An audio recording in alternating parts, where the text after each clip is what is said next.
Hi mga mama, welcome back to my channel. So today's video, at tagal kong nawala, pagpasensyahan nyo na kasi wala akong drive para mag-upload. And matagal ko na kasi gusto tong gawing video na to, pero hindi ko siya magawa-gawa kasi sabihin ko na nga, marami kasi ako inasikaso kasi naglilipat kami ng gamit. Wala akong time para mag-upload. Tapos lately, na-addict ako sa pinapanood kong series na Love Island USA. Grabe, addict na addict ako sa papanonood nun. Addict na addict ako sa panonood nun kasi kinikilig ako. Naiinis ako na kinikilig. Maganda siya kasi, alam mo yon, pang malandi. Pero ganun pa man, andito ako kay Madam Ivan and today's vlog, tayo yung mag-Q&A kasi ito yung vlog ko ngayon. parang wala akong isip na upload. So, mag-Q&A na tayo and rakaraan pala kasi yung nakaraang yung mga last week pa ata nagpost ako sa aking Instagram, tapos nag-ano ako ng mga Q&A nyo sa akin, ng mga question nyo about sa eksena ko lately, kung may mga tanong kayo, ganyan. And ayun lang, may mga napili ako and ang dami nagtanong, pero yung iba kasi paulit-ulit na lang and yung iba naman kasing tanong nasagot ko na before, so hindi ko na siya sasagutin. Manood na ka na iba kong vlog na nag-Q&A ako, for sure mapapanood nyo naman yun kapag pinanood nyo to. Wait lang, saan may mga question pa? Nakakonfirm. And by the way, kung mapapansin nyo, madilim yung likod ko kasi pinatay ko yung ilaw. Itong ilaw kasi sa taas, tapos pag binuksan ko siya, nagkakaroon ng reflection, parang ang pangit ko tingnan. So, pinatay ko na lang siya. Mukha naman siyang okay. And ang oras na kasi ngayon ay 1:56. Ayan, 1:56 AM na. Mag-aalas 2 na. And gusto ko sana mag-mukbang habang kinakain tayo, habang nag-vlog, nag-Q&A. Kaso lang, naisip ko, fasting ko na. Ayoko namang mag-cheat day na, okay lang yan, mag-vlog ka naman. Ayoko nang gano'n. So, magtutubig lang tayo. Tubig lang tayo for this vlog. Parang, tipid vlog lang to. Usually kasi pag nag-vlog kami, may gastos kami yan eh. Kasi syempre, prep sa vlog. Pero ngayon, ito yung vlog na zero. Wala tayong gagastusin. Miski piso, miski may chinko. Ang gagastusin lang natin is itong tubig ni Madam Ivan. So magtutubig lang tayo. And napansin ko, sobrang itim ko na. Ang itim ko ngayon oh. Pero hindi man ako napapangitan ako. Actually, mas ngayon talaga, mas gusto ko magpaitim. Ayoko na magpaputi. Iba na yung trip ko sa buhay. Nagbabago talaga eh. Pero ganun pa man, mag-Q&A na tayo. Meron lang akong napiling tanong na 1, 2, 3, 4, 5, 6, 11 question. So, sasagutin natin lahat yan. So, ready na ba kayo? Ready na ba kayo sa Q&A natin? Okay na ba yung mukha ko? Parang, first question natin is, how's the experience going to Siargao alone? Alam mo, yung pagpunta ko ng Siargao mga mama, wala talaga akong plano. Meron lang akong mga itinerary na parang, eto yung gagawin ko sa ganitong araw, pupunta ako ng Katangnan Bridge. Para kahit papaano na meron naman akong schedule na gagawin ko pagpunta ko doon. Experience ko naman, masaya siya kasi alam mo, meron ka talaga makilala bagong tao. Pero depende sa yan kung friendly ka or gusto mo talagang wala kang maging kaibigan doon. Pero ako kasi, sa experience ko, marami akong naging bagong friends. Masaya yung experience ko doon kasi marami akong nalaman na gusto ko gawin sa buhay, ang daming lessons. Tapos, ano rin talaga, nakapag-unwind din talaga ako, nakapag-isip-isip ako, nakapahinga ako sa mga problema ko dito. Matututunan mo kung paano pasayin yung sarili mo, matutunan mo kung i-discover pa yung kung ano ka talaga. Kung ano ka, kung tao ka ba talaga, kung halima. Yan ko ito, Siargao. Masaya siya, pero alam mo mga mama, napansin ko sa Siargao, mas maganda pumunta dun kapag may kasama kang barkada, or may imi-meet up ka doon, or may kakilala ka. Kasi napansin ko pag mag-isa ka doon, parang kung wala kang kakilala doon, parang malungkot siya. Kasi yung Siargao, parang siyang pang party people talaga siya eh. Pero kung mag-travel alone ka talaga, mas maganda talaga kung mag-El Nido ka. Kasi kapag senti-senti ka doon, mas masaya siya Siargao kapag may kasama ka. Or pupunta ka doon, wala kang kasama, maghanap ka na magiging kaibigan mo para at least mas maging masaya yung Siargao trip mo. So ayun lang, masaya naman yung aking Siargao trip. It's a 9 out of 10. Hindi lang siya naging 10 perfect din. Kasi namimiss ko yung mga bayit nung nag-i-stay ako na, hala, first ko mag-travel na ako mag-isa, so naninibago pa ako. Pero pili ko naman, pag tumagal na nag-travel ako mag-isa, pili ko masasalin lang din talaga ako. Pero yung first travel ko kasi na ako na mag-isa, namimiss ko yung mga wet kasi sa lahat ng gala ko, lagi ko sila kasama, ganyan-ganyan. Question number 2, naka-aura ba ang mama sa Siargao? Sa akin na lang yun. Kasi, ba't ko ba sabihin ko naka-aura ako, ibabash nyo ako, sabihin nyo, lumalandi ako. Pero hindi ako naka-aura. Ang naging eksena ko doon, nanglandi lang ako ng mga apam.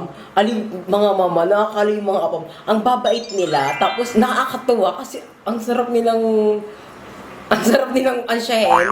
Tapos, may times pa doon na ang babay talaga kasi may isang kapag doon na nilibre ako ng ram coke. Bongga, sige, ikaw, libre ako. Ano ba kasi itong tanong na to?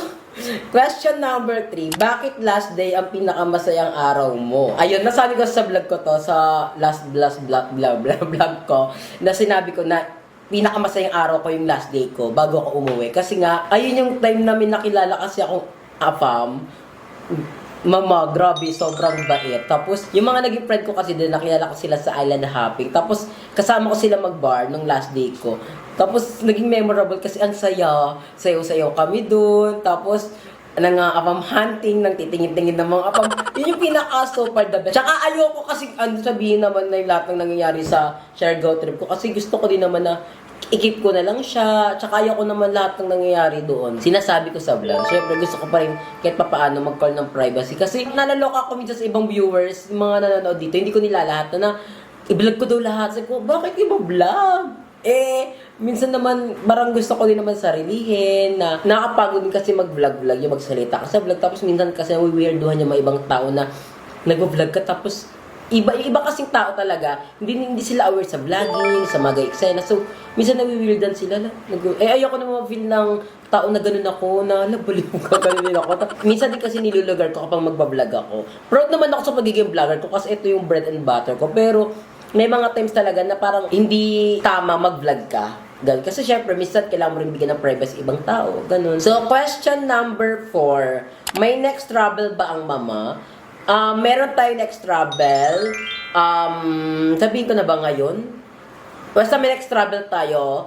Sana matuloy ito. Update ko na lang kayo sa mga following vlogs kasi magka-travel tayo ulit. Pero, ayoko sabihin kung saan kasi mali mo hindi matuloy ta sa hanapin nyo. Kala ko ba pupunta ka sa ganyan? Bakit hindi na ganyan? Nag-explain na naman ako kung bakit. Update sa iyong bubang. Yung bubang ko mga mama, healthy siya. Pak na pak siya. 10 out of 10. Kasi, sabihin ko din, meron kasi ako naging friend sa Siargao. Tapos, sinabi ko sa, friend ko kasi siya. Tapos, sabi ko, binawa ko sa kanya sa sangko. Kasi kalub-kalub siya. Lambot daw. Tapos sabi ko, gawa. Tapos, totoo ba? Ang lambot ko. Sabi niya, ang lambot daw kasi nga, mga na-experience din kasi siya na hinawakan niya yung bubang, ang titigas. So, sa akin daw malambot. So, naninibago siya na natutuwa siya na lang lambot ng susang mo.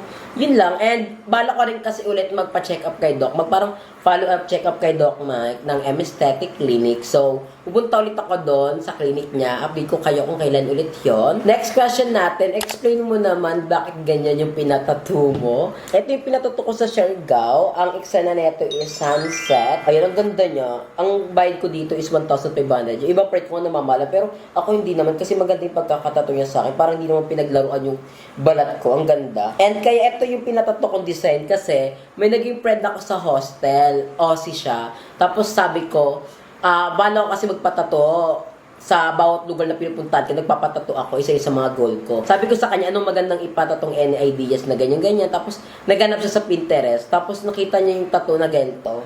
Tapos wala, want ko yan. Tapos yun na, pinatato ko siya. Kaya ayun yun. And yung friend ko na yung nakilala ko sa hostel, wala na kami communication kasi nakakaloka, wala siyang social media. Sabi ko, ano ba to? Tapos, ang nalaloka pa ako, hindi siya pala cellphone. May cellphone siya, pero hindi niya lagi ginagamit.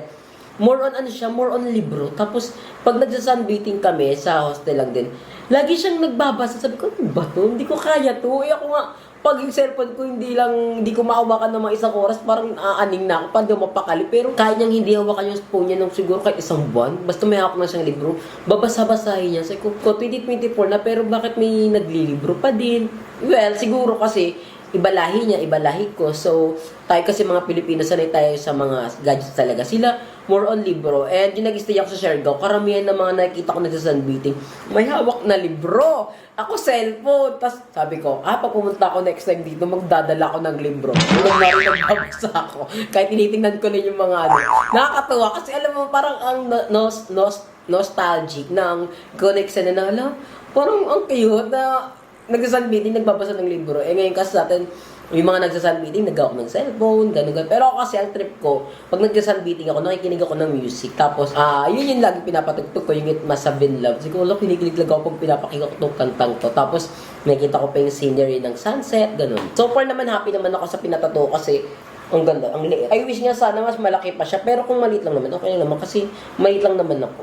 Yan, I love it. Next question, kamusta ang relasyon mo sa mga BNT? Okay ako sa mga bayot. Baka isipin kasi away-away. Okay ako sa mga bayot, wala akong problema. Sadyang ngayon na talaga, hindi kami nagkakausap-usap kasi may kanya-kanya kami eksena sa life. Parang, eto yung era ng life ng mga bayot na may kanya-kanya kami eksena sa life. Parang, well, ganito talaga pag tumatanda, hindi mo naman talaga lagi makakasama na yung friend mo na nakasama mo ng bagets. Kasi syempre, pag tumatanda ka talaga, may kanya-kanya ka ng dapat gawin, may kanya-kanya ng goal na tinatahak, di ba? Hindi talaga napansin ko habang tumatanda, yung mga nakasama mo ng bagets ka, hindi mo na makakasama lagi. Basta ang importante talaga, okay kayo, ganyan, kahit hindi kayo nagkikita, okay kayo, hindi nagbabago yung friendship status nyo, ganun. So, gusto ko lang sabihin na okay kami ng mga bayot. Sadyang sa gantong era lang talaga, hiwalay-hiwalay kami. Pero okay po kami. Next question, may BNT house pa ba? Wala na pong BNT house. Kinuha na po namin yung mga gamit namin doon. And ako kinuha ko yung gamit ko doon bago ako mag-Siargao. Kasi ayoko nang ma-stress na pag-uwi ko na Siargao, bigla ko kukunin yung gamit ko doon.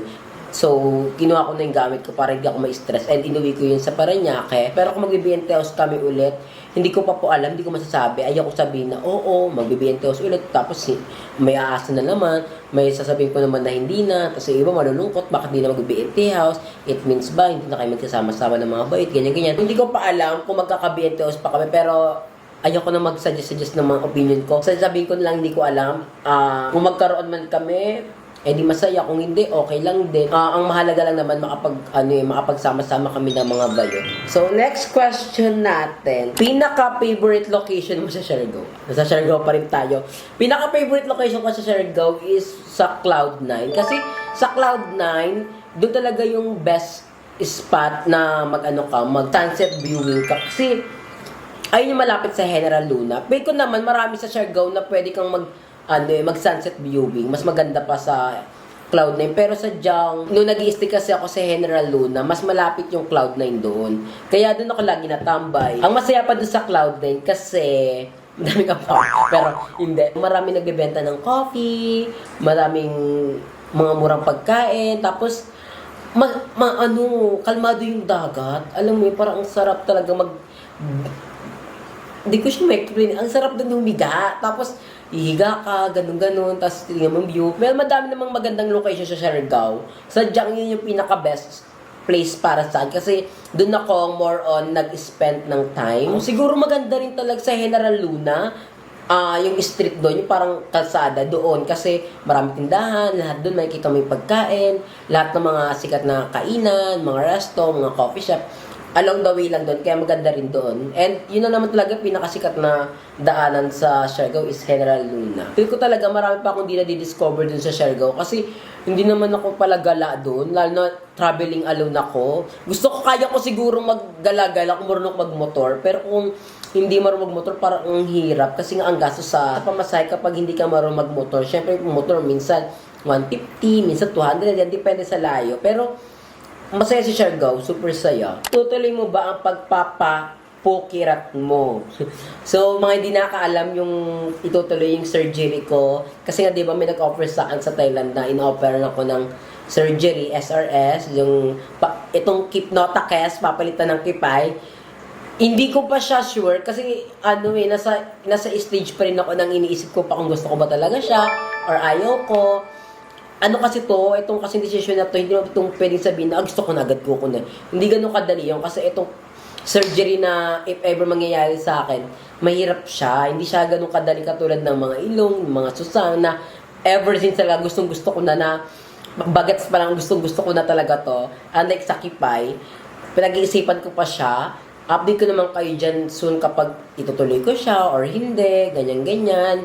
Basta kayo mga mama ang una makakaalam na mangyayari sa buhay ko if ever man matuloy itong pagpapapukirat ko. Mauna pa kayo kaysa kila mama, kila ate, sa mga bayot, kila madam Ivan, ganyan. So, last question na pala agad tayo. Ang bilis naman nito. How do you cope with stress? What are you doing when you have a lot of negative thoughts in your mind? Alam nyo, kapag nai-stress ako, paano ba? Pag ganyan, let's say nga may stress ako. Ayan. Sige. Pag na-stress ako, iniisip ko kaagad kung paano ko siya susolusyonan. Parang, oh my God, bigyan ko kayo ng example. Tight ako sa budget. Tapos sabi ko, hala, tight ako sa budget, anong gagawin ko? So, kailangan ko magtipid. Ayun yung pinaka-first choice ko, kailangan ko magtipid. Secondly, magkakat ako ng mga expenses na parang hindi ko naman kailangan talaga. Like, nagbibili ako ng mga shopping, ganyan-ganyan. Ine-ex ko muna yan. Tapos yung mga skincare, ine-ex ko muna yan. Parang, uunti-untiin ko yung mga expenses na nagagastos ko sa life ko para lang makatipid. Kasi ayoko talagang ma-short. Mahirap talaga pag na-short ka. Kaya ginagawa ko pag naganyan ako, pag yung super short na talaga, binabawas ko, tinatagal ko talaga yung mga pwede kong tanggalin talaga. Yung hindi ko talaga want sa life ko. Like yung mga shopping, ganyan-ganyan. May mga pinamimili ako bang kung ano-ano sa TikTok shop, ganyan-ganyan. Imbis na bumili ako ng kape lagi sa coffee shop, titimpla na lang ako, bibili na lang ako ng ng tawag nito ng Nescafe, yung mapait, tapos bibili ako sa Starbucks ng caramel, yung ganon, ay yung vanilla nila na tag 230, tapos yun na, okay na ako doon, tapos bibili ako ng gatas, mas makatipid ako, yung nagagastos ko doon minsan 500 lang, pero pag bumili ka sa coffee shop, minsan nagagastos ko mga umabot ako 300, isang timplahan lang yun, ganon ako, pag alam kong natatayt ako sa budget, iniisip ko talaga yung problema ko, kung paano ko siya susolusyonan. Pero kung ibang problema naman, parang family stress, iniiyak ko siya, iiyak mo talaga eh. Kasi kailangan mong i-release yung lungkot sa katawan mo eh. Iiyak mo lang, okay lang yan. Tapos, kapag ina-anxiety naman ako, nakikinig ako ng favorite music ko para kahit papaano, mawala yung anxiety na iniisip ko. Kasi pag nakikinig talaga ako ng music, nare-relax yung utak ko, nagiging kalmado ako, lumalabas yung happy feel ko na napapagiling ako. Napapagiling eh. Ayun, kaya the best medicine talaga kapag nakikinig ka ng music kasi yung mood mo na-enlighten ng kanta. Kaya yun lang. Tsaka itong problema ng mga dumarating sa buhay natin, kaya natin yan. Isipin nyo na lang na hindi lang kayo may problema, meron nga yung mas malala pa yung problema sa atin. Isipin nyo na lang kapag may problema kayo, yung ibang tao nga, walang bahay, tapos nasa labas lang tumitira. Yung mga ganun, parang yung problema mo, wag mong isipin na katapusan mo na yon. Parang isipin mo na lang yon, hindrance lang yun sa life mo. Tsaka yung problema naman, hindi naman pang matagalan yan na parang habang buhay mo dadalahin. Ano din yan, mawawala din yan. May time lang din talaga ang problema na yan. Mawawala din yan. Kaya ang gawin, labanan, solusyonan. Natapos ay problema, okay ka na ulit. Then kung may problema na naman, gawin mo ulit yung mga bagay na paano masusolusyon yung isang bagay. Yun lang naman yung mga tanong nyo sa akin. Ang onti lang, 11 lang. Yung iba kasi, mga larushing mga tanong eh. Parang hindi ko na maintindihan. Ayoko na pumili ng tanong na wala kakwenta-kwenta. Tapos sasabihin ko sa vlog. Kaya ayoko naman yung vlog ko umaabot ng 30 minutes Q&A lang. Tinatamad ako mag-edit. Kaya gusto ko, onti lang. Pero kung may mga question kayo mga mama, comment nyo yan sa comment section. And pipilitin ko sagutin yung mga tanong nyo. Pero ayun lang yung mga napili kong tanong. Malapit na ang July. Meron tayong pasabog. Sana matuloy talaga ito. And excited ako sa July man kasi may dalawa akong may dalawa akong na-excite na event sa life ko this July. Dalawa yan. Kaya na-excite ako mga mama. Yun lang mga mama. Thank you so much for watching and I'll see you on my next vlog. And sorry kung ngayon ako nakapag-upload kasi nabisi talaga ako. Naglilipat